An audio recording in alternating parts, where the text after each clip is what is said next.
Lors du développement d'un concept hôtelier ou d'une rénovation d'hôtel, la première des choses à faire, c'est le zoning du bâtiment. Ou en d'autres termes, le choix des points de vente et quels sont leurs emplacements sur le lieu.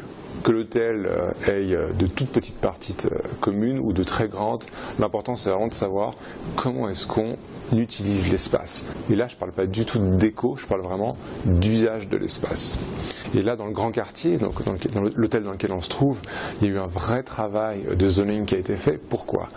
Parce que le lieu se positionne non pas comme un hôtel, mais comme un lieu de vie du 10e arrondissement. Et à partir du moment où un lieu ne veut pas se positionner comme un hôtel dans le sens traditionnel du terme, il faut éviter ces codes hôteliers. Typiquement, la réception visible dès l'entrée, qui envoie le code hôtel. Et donc d'un point de vue de zoning, ce qu'on a fait, c'est qu'on a en fait déplacé la réception qui devait être à la base un peu centrale dans l'hôtel, sur vraiment le côté, le flanc du bâtiment, ce qui fait que vous pouvez tout à fait entrer dans le lieu sans passer par la réception, sans passer par la case hôtel. La deuxième chose, c'est dans ce projet du grand quartier par rapport au zoning, c'est les différents accès. Vous le voyez derrière moi d'ailleurs, il y a un jardin, une magnifique cour centrale qui, elle, en fait, permet de distribuer les clients, les gens, vers ces différents points de vente. C'est-à-dire qu'au lieu de devoir passer par la réception pour ensuite aller quelque part d'autre, on a pris le parti pris, on a fait le pari d'entrer par le jardin et ensuite de se diriger soit vers le café, soit vers les studios, où nous nous trouvons exactement maintenant, soit vers la boutique. Quand on parle de zoning, c'est évidemment la circulation des flux. Et quand je pense de la circulation des flux, je vois l'importance de s'affranchir de certains codes ou certaines habitudes que les hôteliers peuvent avoir.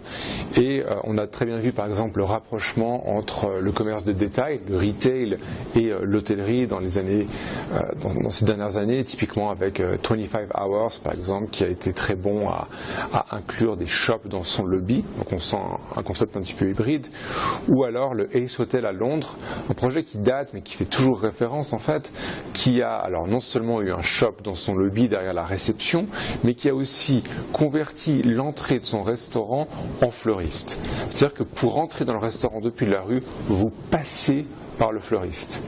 Et là, il y a quelque chose de très intéressant qui se passe, c'est-à-dire que indépendamment du look du restaurant et du look du fleuriste, il y a un choix arrêté sur l'usage de l'espace en disant le restaurant, pour y entrer, on doit passer d'abord dans un fleuriste qui lui va faire entre 15 et 30 mètres carrés. Alors là vous me dites bon c'est super toutes ces idées, mais moi j'ai un hôtel qui a juste une toute petite réception, puis ensuite il y a des chambres, donc toute cette question de zoning ne me concerne pas.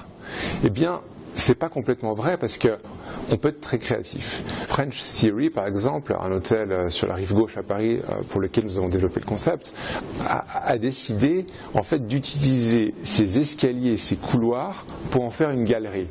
Et ils ont appelé ça la galerie qui monte parce que il faut monter dans les escaliers pour voir les différentes œuvres d'art. Donc quand on n'a pas d'espace, on en crée. Ou même pensez à votre ascenseur.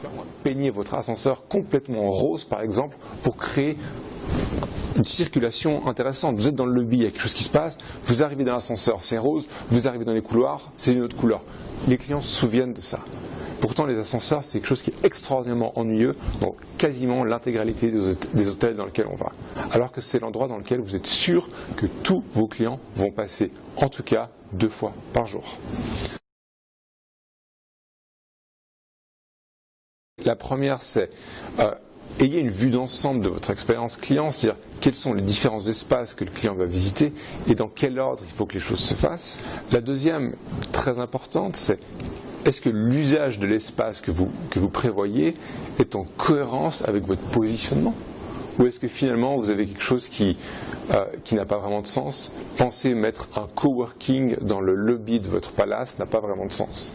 Et finalement, est-ce que vous optimisez les mètres carrés ou est-ce que vous avez plein d'espaces et de zones qui sont un petit peu des zones mortes? Et en vous posant ces questions, vous allez poser les fondations d'un concept hôtelier réussi.